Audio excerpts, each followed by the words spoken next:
nhớ rằng trở ít trong này chỉ có thể được trả thiết trong phong dư trong sai chấm long mà thấy chuột số lần chuột tù rong xia tọt trái này sẽ đợi xí cho ti đó làm công long xó sự nhớ trâu lúc sợ chuột gì là thiết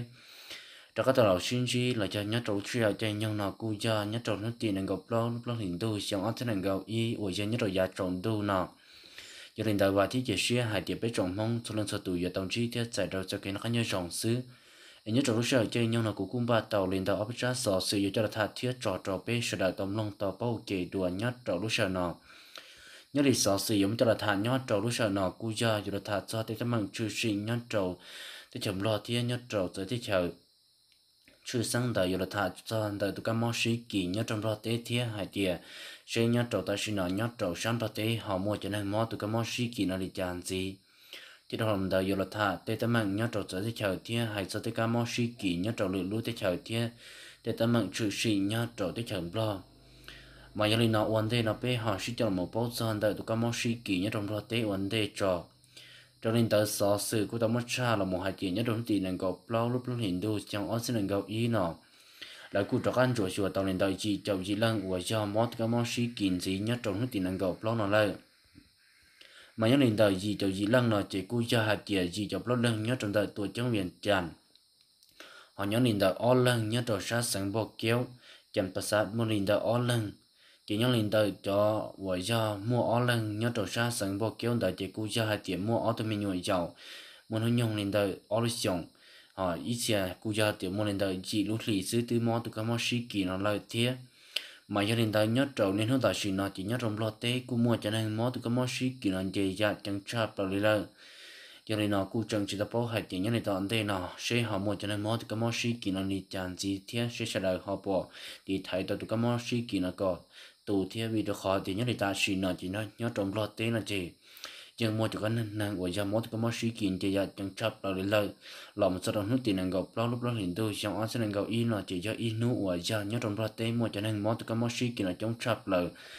số gì để bỏ thầu của gia bí mua có món sĩ kiện nhớ trong ra tế chỉ nhớ trong lúc nào cho in nụ mua cho nên món có món sĩ kiện chống chấp là gì nên tại gì cho gì lần tại chỉ giờ lịch nào nhớ lịch tại xin nó chỉ nhớ trong ra tế cũng mua cho nên của gia món có món sĩ kiện là luôn tan trò chống sẽ lên tại ở bùa pro cho xa lăng lại ở gia tàu trâu tụ cá mò xí kỳ mà gia đình tới nhớ đi ta xì nọ chỉ cú gia tiền nhớ trâu sáng lo tên là chỉ cú gia mua cho nên món tụ cá mò xí kỳ nó chống chạp lời phần đầu gia nhớ trâu tuổi trong miền tràn nhớ trâu ra tuổi trong miền tràn tới cú gia in tụ ở gia su mua cho nên món tụ cá mò xí kỳ thế chỉ ta lên tới gia ý họ chơi muốn hàng chống đùa chỉ cú kỳ mò trâu sa tuổi trong miền tràn gia chống cơn cầu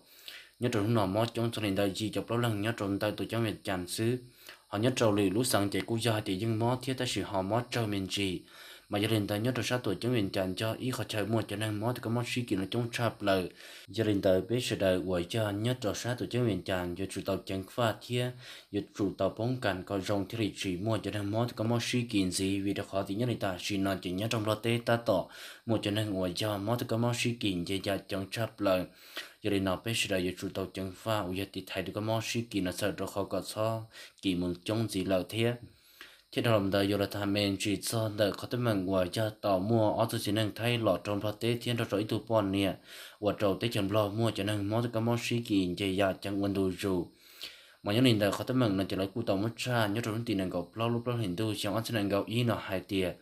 nhớ trong tiền năng gặp lo lúc đó hiện tôi chẳng ăn sẽ năng gặp ý nó chỉ lấy cụ thể tàu tù và ya trưởng co và ya tàu thâu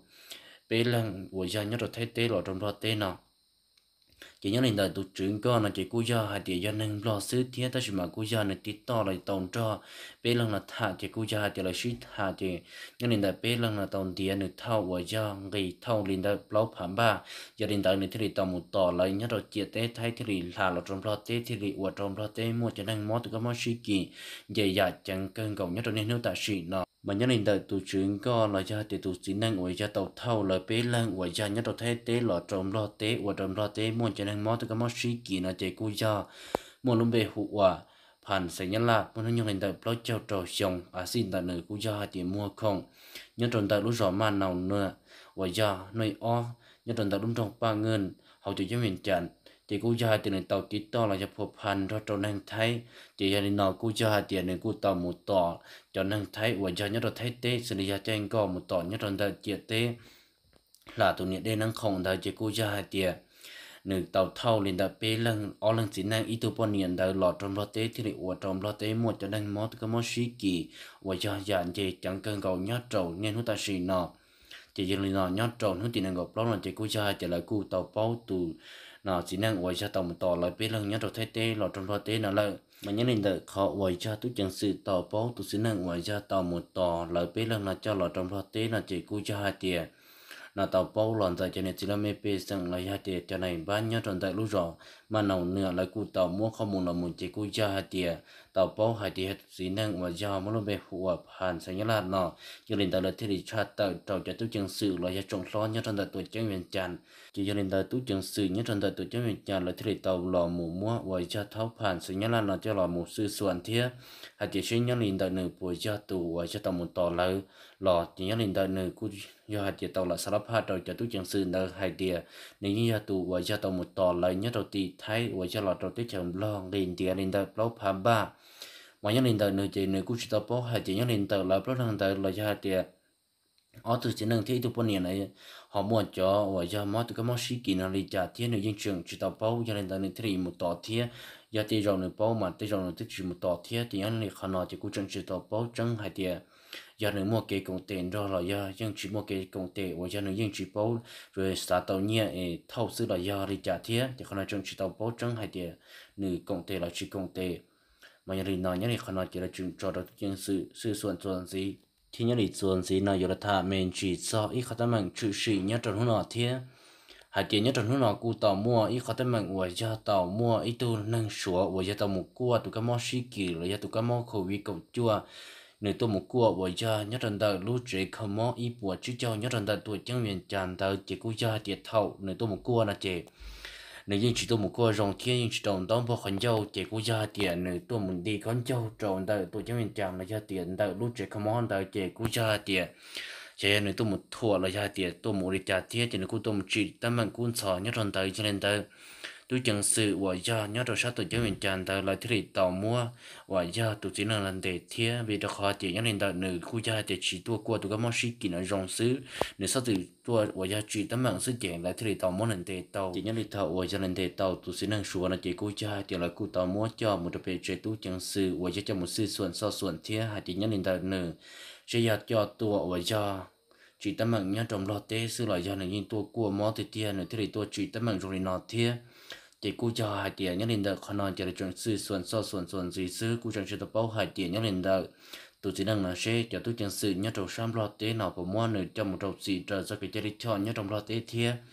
vì được họ tiền này để rồi mình trả họ cho này tôi chỉ tấm mạng ngoài cho tôi cái món xí kỳ nó cho tôi kỳ trong tế chậm lo có tế chậm lo mua cho nên món tôi cái món xí kỳ trong trà cú sư cho nên tôi chẳng sự thì để tao muốn này cho một tệ cho một trong bên chế gì và cho một sựส่วนgì thì sẽ bỏ mua cái sau đi trả cho tiền nếu mua cái sau đi trả thì tôi chẳng sự giống món này cho một trong gì cho cái chơi cho nhớ trong lo tế thế nhưng này chuẩn gì này giờ là tham mình chỉ son tại tụi cái món xí kỳ nhớ trâu thái tế thì hai tiếng nhớ này ta xí nó nhớ trâu sát thái tế cô mua cho nên món tụi cái món xí kỳ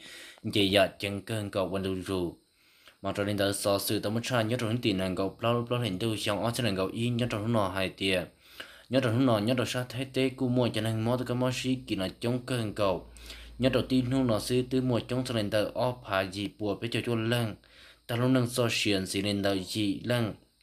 chỉ là nói nhớ đầu ta chỉ nói nhớ đầu sát hết tế một chân hàng ngoài cho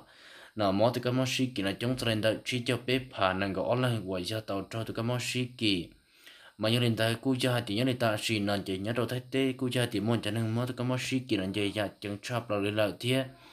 thế cú cha thì chuẩn một chân hàng ta lúc năng so sẻ ya chẳng ôn tu dù luôn tan cho chân hàng ngoài cho ta lúc năng so sẻ lòn tại từ cái món xí kỳ nhớ đầu hết tế nó chống lên ta ý buồn năng gọi chua lăng họ nhớ lên đời cho nên và do mót cái mót xí kỳ lọt sẽ để chờ lọt nhớ cho thấy tế của do hai tiệt trong số lên đời bếp hạ ốp bùa cho chỉ trâu lưng và do hai tiệt tàu lọt sẽ để chờ lọt nhớ cho thấy tế của do hai tiệt tàu mót cái mót xí kỳ họ nhớ lên đời cho nên và do nhớ cho thấy tế sứ chỉ của do hai tiệt trong số lên đời lâu cho chua hà cha bùa chỉ cho trâu lưng và do mót cái mót xí kỳ giờ liền nó luôn than cho nên và do lọt sẽ để chờ lọt thiên nhớ cho thấy tế thì trong số lên đời chỉ cho bếp hạ nó năng gọi lăng chỉ cho nên nó những lý lúc xưa hở nó cũng giống muốn cho số sự này cho là thật thiết cho biết sự đời tôm nông tôm bao kỳ lên nó xứ nhất cho lúc sau chia cho hai tiếng một số sự là chỉ mà đó không cho là thật thiết cho biết sự đời tôm nông tôm bao kỳ đùa những lý chuẩn gì nó cũng vậy thì chỉ xưa hai tiếng trong này chỉ cái tiếng trả thiết trong phong chiêu sự đờiอยู่ตอนchi tiết giải trò cho cái nó khác nhau trong xứ 我中到。